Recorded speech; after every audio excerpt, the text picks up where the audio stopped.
ಎಲ್ರಿಗೂ ನಮಸ್ಕಾರ ಪ್ರಿಯ ವೀಕ್ಷಕರು. ಎಷ್ಟೋ ಜನ ಮನೆಯಲ್ಲಿ ಗಂಡ ಹೆಂಡತಿರು ಪ್ರತಿದಿನ ಜಗಳ ಆಡ್ತಾ ಇರ್ತಾರೆ.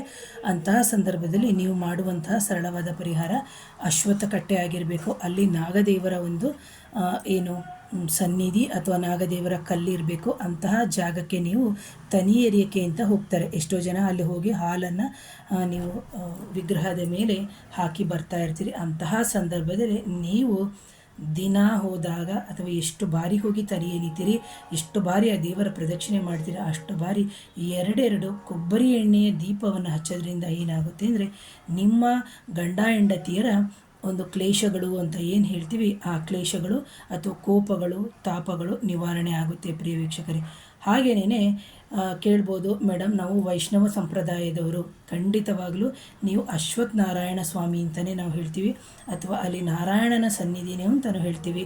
ಸೊ ನೀವು ಅಲ್ಲಿ ಶಿವನ ಸನ್ನಿಧಿ ಇಲ್ಲದಿದ್ದರೆ ನಾರಾಯಣನ ಸನ್ನಿಧಿ ಅಂತ ನಾವು ಏನು ಹೇಳ್ತೀವಿ ಅಂಥ ಕಡೆ ಹುಡುಕಿಕೊಂಡು ಸಮೇತ ನಾವು ಹೋಗಿ ಮಾಡೋದ್ರಿಂದ ನಿಮಗೆ ನಿಮ್ಮ ಜೀವನದಲ್ಲಿ ಗಂಡ ಹೆಂಡತಿಯರ ಮಧ್ಯೆ ಡಿಸ್ಟರ್ಬೆನ್ಸ್ ಇದ್ದರೆ ಕ್ಲಿಯರ್ ಆಗುತ್ತೆ ಅಂತ ಹೇಳ್ತೀನಿ. ಯಾರಾದರೂ ನನ್ನ ಚಾನಲ್ನ ಮೊದಲನೇ ಬಾರಿಗೆ ನೋಡ್ತಾ ಇದ್ದರೆ ದಯವಿಟ್ಟು ಚಾನಲ್ ಸಬ್ಸ್ಕ್ರೈಬ್ ಮಾಡಿ, ಲೈಕ್ ಮಾಡಿ, ಶೇರ್ ಮಾಡಿ, ಕಮೆಂಟ್ ಮಾಡಿ. Thank you.